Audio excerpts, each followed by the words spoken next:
ആരാധനകൾക്ക് ഒരാസ്വാദനമുണ്ട്. ഇബാദത്തുകൾ ചെയ്യുമ്പോൾ എത്രത്തോളം നമുക്ക് ആസ്വദിക്കാൻ, നമ്മുടെ മനസ്സിൽ എത്രത്തോളം സന്തോഷമുണ്ടാകുന്നു എന്നത് നമ്മൾ ആലോചിക്കണം. അള്ളാഹുവിൻ്റെ റസൂൽ സല്ലല്ലാഹു അലൈഹി വസല്ലം തങ്ങൾ നമസ്കാരത്തിൽ ആസ്വാദനം കണ്ടെത്തി. സഹാബത്തും അങ്ങനെ തന്നെയാണ്. ഏതൊരു ഇബാദത്തിനും അത് റബ്ബ് അറിയുന്നു എന്നാലോചിക്കുമ്പോൾ അത് ചെയ്യുന്ന വ്യക്തി അതിലൊരു ആസ്വാദനം കാണും. മഹാനായ ഇബ്നുൽ ഖയ്യിം പറഞ്ഞു, ലൗ അലിമൽ മുതസദ്ദിഖ്, ഒരു സ്വതക്ക നൽകുന്ന വ്യക്തി അറിഞ്ഞിരുന്നുവെങ്കിൽ, അന്ന സ്വദഖതഹു തഖഉ ഫീ യദില്ലാ ഖബല യദിൽ ഫഖീർ, നമ്മൾ കൊടുക്കുന്ന പണം അതാ ഫക്കീറിൻ്റെ കയ്യിലേക്ക്, ആ ദരിദ്രനായ വ്യക്തിയുടെ കയ്യിലേക്ക് എത്തുന്നതിന് മുമ്പ് അള്ളാഹുവിൻ്റെ അരികിലേക്ക് എത്തുന്നു എന്നറിഞ്ഞിരുന്നുവെങ്കിൽ, ലഖാനത് ലദ്ദത്തുൽ മുഅ്തി അക്സറ മിൻ ലദ്ദത്തിൽ ആഖിദ്, നമ്മൾ കൊടുക്കുന്ന പണം ആ പാവപ്പെട്ടവൻ്റെ കയ്യിൽ കിട്ടുന്നതിനേക്കാൾ മുന്നേ അള്ളാഹുവിൻ്റെ അരികിലേക്ക് എത്തും എന്നത് നൽകുന്നവൻ അറിഞ്ഞിരുന്നുവെങ്കിൽ സ്വതക്ക കിട്ടിയവനേക്കാൾ സന്തോഷം സ്വതക്ക നൽകുന്നവനായിരിക്കും.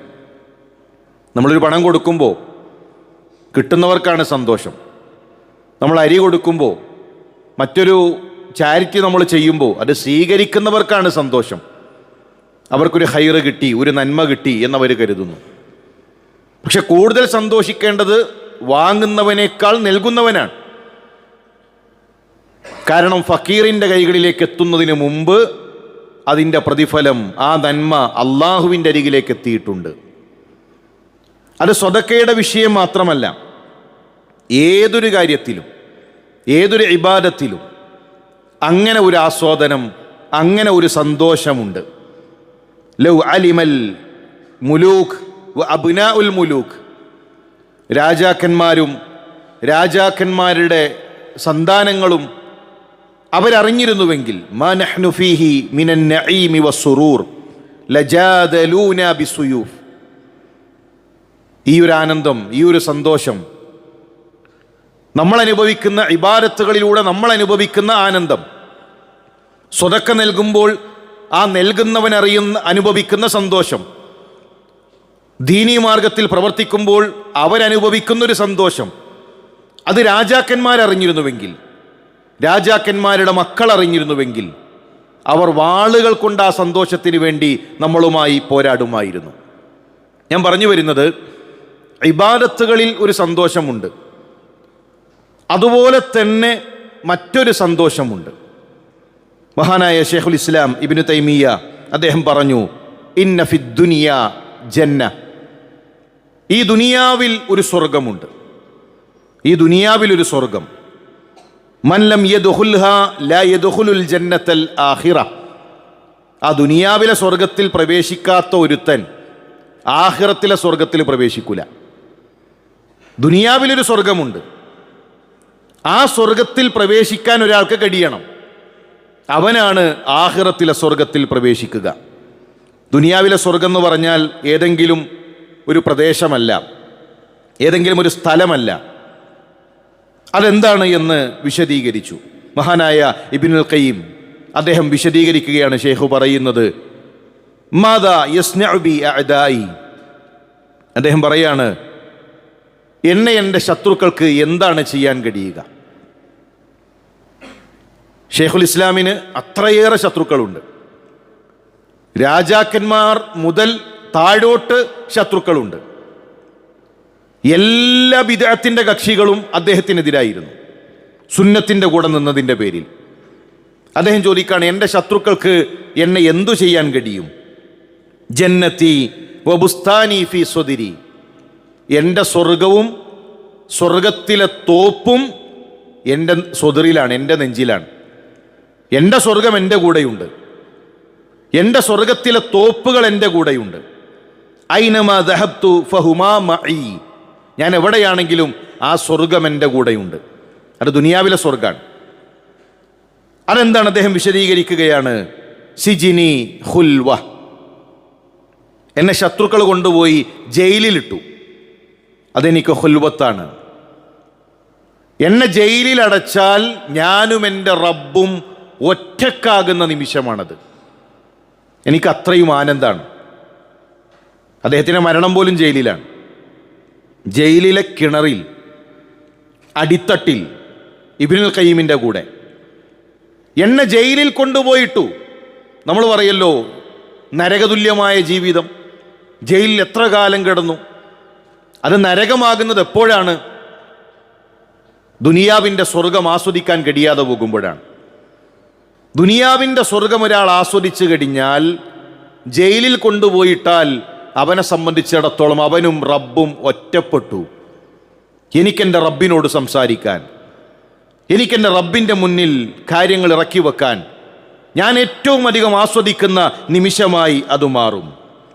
വഖത്ലി ഷഹാദ, ഇനി എൻ്റെ ശത്രുക്കൾക്ക് ഏറ്റവും അധികം എന്നെ ചെയ്യാൻ കഴിയുന്നത് എന്താണ്? എന്നെ കൊല്ലുക എന്നതാണ്. എന്നെ കൊന്നാലോ എനിക്ക് ഷഹാദത്താണ്, എനിക്ക് രക്തസാക്ഷ്യമാണ്. വഇഖ്റാജി മിൻ ബലദി, ഈ നാട്ടിൽ നിന്ന് എന്നെ പുറത്താക്കി. സിയാഹ, അള്ളാൻ്റെ മാർഗത്തിലുള്ള ഹിജ്റയാണ് എനിക്കത്. ഇനി എന്താണ് ദുനിയാവിലെ സ്വർഗം? മഅരിഫത്തുല്ലാ, അള്ളാനെ അറിയലാണ്. വ മഹബ്ബത്തുഹു, ആ റബ്ബിനെ ഇഷ്ടപ്പെടലാണ്. അള്ളാഹുവിനെ അറിയൽ, അള്ളാനെ പഠിക്കൽ, അള്ളാഹുവിനെ മനസ്സിലാക്കേണ്ട രൂപത്തിൽ മനസ്സിലാക്കുക, ആ റബ്ബിനെ ഇഷ്ടപ്പെടാൻ കഴിയുക. അങ്ങനെ ഒരു മനുഷ്യന് സാധിച്ചാൽ അവന് ദുനിയാവിലെ സ്വർഗം കിട്ടി. ആ ദുനിയാവിലെ സ്വർഗം കിട്ടിയവനാണ് നാളെ പരലോകത്തിലെ സ്വർഗം. ദുനിയാവിലെ സ്വർഗം ആസ്വദിക്കാൻ കഴിയാത്തവന് പരലോകത്തിലെ സ്വർഗം ആസ്വദിക്കാൻ കഴിയില്ല.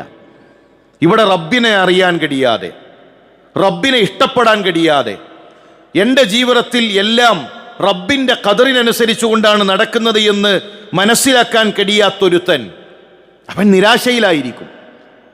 അതുകൊണ്ട് തന്നെ നമ്മൾ എത്രത്തോളം അങ്ങനെ മനസ്സിലാക്കുന്നുണ്ട്? ഷേഖിനെ ജയിലിലടച്ചു.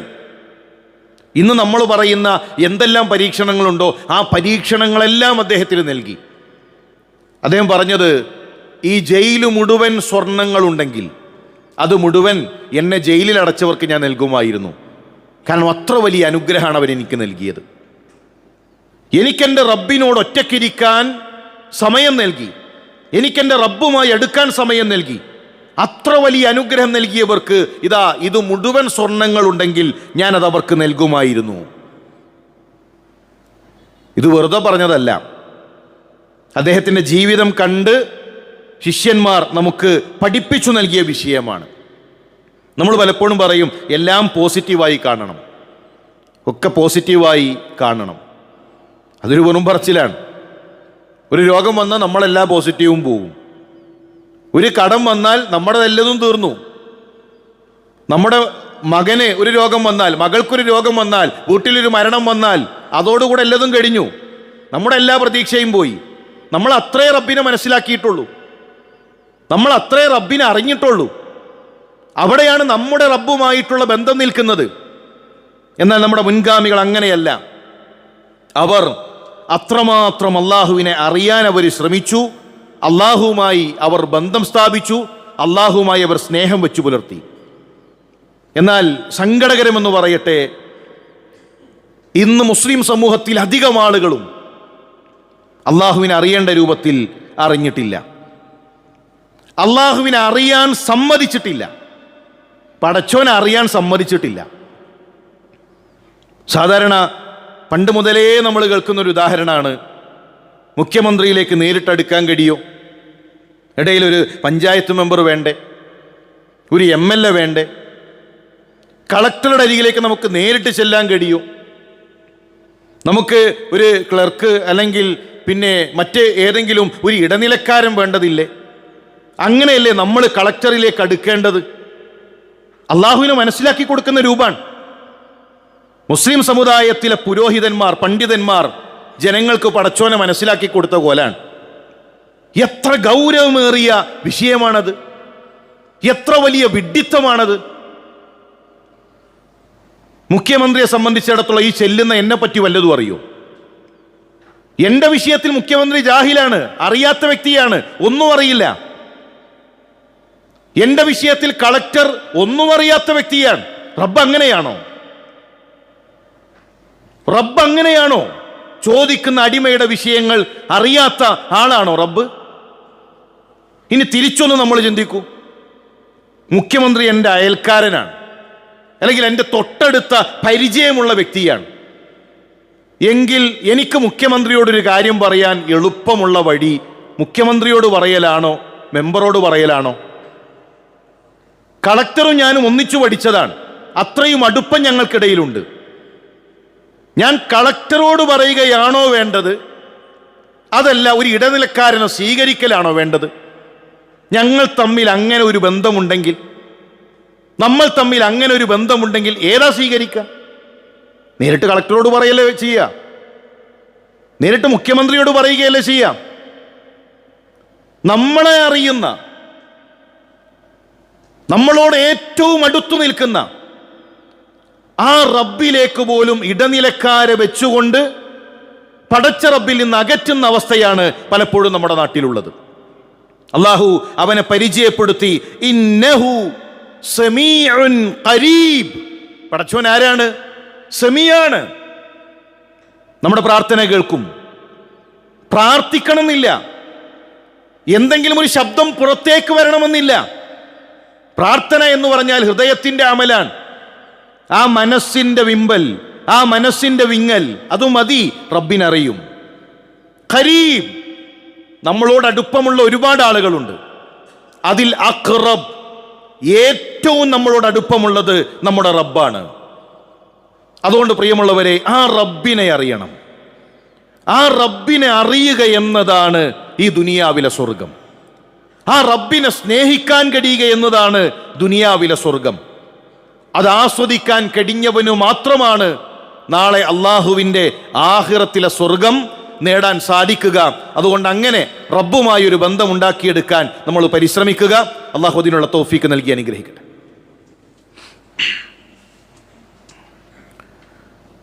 അൽഹംദുലില്ലാഹ് അൽഹംദുലില്ലാഹി റബ്ബിൽ ആലമീൻ വസ്സലാത്തു വസ്സലാമു അലാ റസൂലില്ലാഹ് വഅല ആലിഹി വസഹ്ബിഹി അജ്മഈൻ. അമ്മാ ബഅദ്. അള്ളാഹുവിനെ സൂക്ഷിച്ച് ജീവിക്കണമെന്ന് ഉണർത്തുകയാണ്, ഓർമ്മപ്പെടുത്തുകയാണ്. അള്ളാഹുവിനെ സ്നേഹിക്കുക എന്ന് പറയലെളുപ്പാണ്.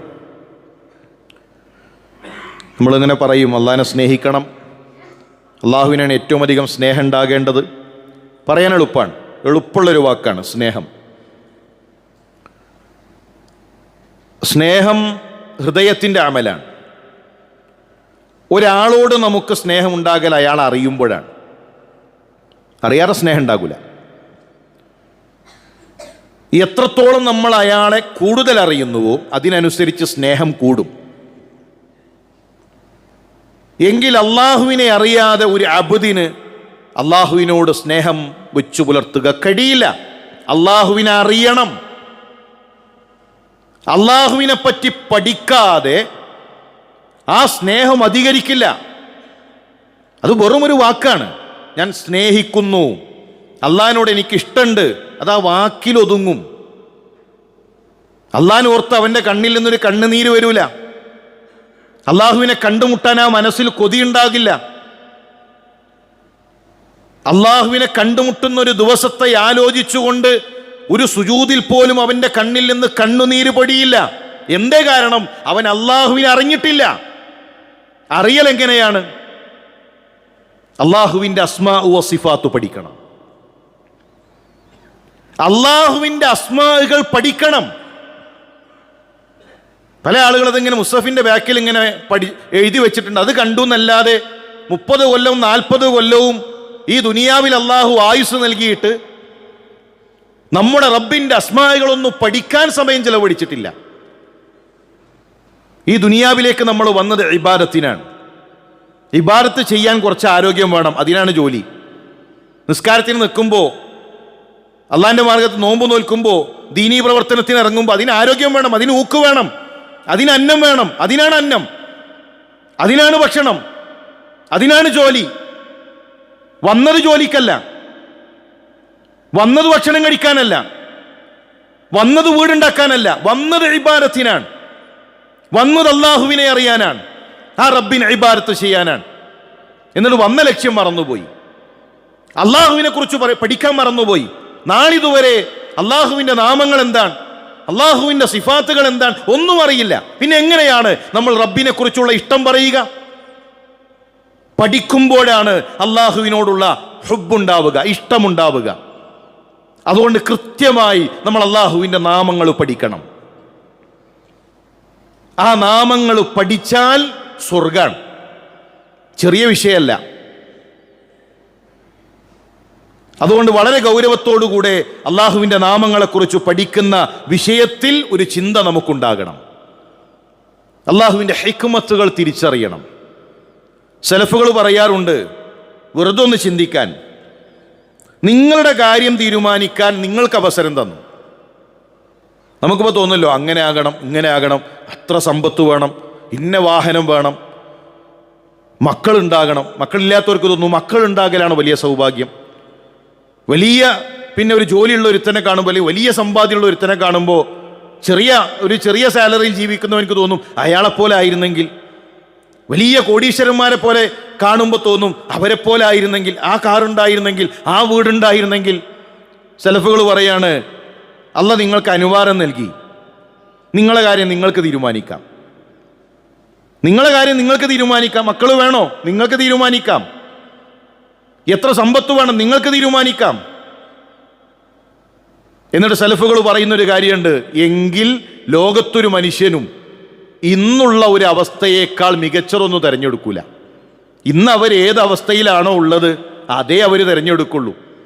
അതാണ് അവർക്ക് ഏറ്റവും ഹൈറ്. മക്കളില്ലേ, അതാണ് അവന് ഹൈറ്. അതറിയുന്നവനാണ് റബ്ബ്. എനിക്ക് സന്താനം ഉണ്ടാകലാണോ ഇല്ലാത്തതാണോ ഹൈറ് എന്നറിയുന്നവനാണ് റബ്ബ്. ആ റബ്ബിന്റെ ഹിക്മത്താണ് നിന്റെ ജീവിതം എന്നുള്ളത്. അപ്പം അതിനേക്കാൾ വലുത് വേറൊന്നവൻ തിരഞ്ഞെടുക്കൂല. ഇപ്പൊ ഉള്ള അവസ്ഥയേക്കാൾ മെച്ചപ്പെട്ടൊരവസ്ഥ അവൻ തിരഞ്ഞെടുക്കില്ല. അതെപ്പോഴേ അറിയുള്ളൂ? റബ്ബിനെ പറ്റി പഠിക്കണം, അള്ളാഹുവിൻ്റെ ഇടപെടലുകൾ മനസ്സിലാക്കണം. അല്ല എന്നതൊരു വിഷയമാണ്, അതറിയണം. അതറിയാതെ പോകുമ്പോഴാണ് നിരാശയിലേക്ക് പോവുക, വിഷാദ രോഗങ്ങൾ ഉണ്ടാകാം. 6-7 മാസമായിട്ട് ദുഃഖത്തോടിങ്ങനെ, ഒരു ചെറിയ സങ്കടത്തിന്റെ പേരിൽ ആ ദുഃഖവും കൊണ്ടിങ്ങനെ നടക്കുക. ആര്? 5 നേരം നിസ്കരിക്കുന്ന മുസ്ലിം, ഖുർആൻ ഓതുന്ന മുസ്ലിം, ഒരു വിഷാദ രോഗത്തിന്റെ മരുന്ന് കഴിക്കുക. അള്ളാനെ പഠിക്കണം, അള്ളാഹുവിനെ മനസ്സിലാക്കണം. മഅരിഫത്തുല്ലാഹ്, അള്ളാഹുവിനെ മനസ്സിലാക്കേണ്ട രൂപത്തിൽ മനസ്സിലാക്കിയാൽ ഒരു പ്രയാസവും ഒരു പരീക്ഷണവും ഉണ്ടാകില്ല. അതുകൊണ്ട് സഹോദരന്മാരെ, ആ വിഷയം ഗൗരവത്തോടുകൂടെ നാം അറിയേണ്ടതുണ്ട്. അത് മനസ്സിലാക്കുമ്പോഴാണ് ദുനിയാവിലെ സ്വർഗത്തിലൊരു മനുഷ്യന് ജീവിക്കാൻ കഴിയുക. ഇത് ചെറിയ കാര്യമല്ല. എന്തു വന്നാലും, അവന് രോഗം വന്നു, അവന് പരീക്ഷണം വന്നു, അവനെ ജയിലിൽ കൊണ്ടുപോയിട്ടു, അവൻ അവിടെ സ്വർഗം കാണും. നമ്മൾ നരകമായി കാണുന്നതെല്ലാം അവർക്ക് ആസ്വാദനമായിരിക്കും. അവനെ ആക്ഷേപിച്ചു, അവനെ പരിഹസിച്ചു, അവൻ അതിൽ ആസ്വാദനം ഉണ്ടാകും. ആ രൂപത്തിൽ വിഷയങ്ങളെ മനസ്സിലാക്കാൻ നമുക്ക് സാധിക്കണം. അള്ളാഹു അതിനുള്ള തൗഫീക്ക് നൽകി അനുഗ്രഹിക്കട്ടെ.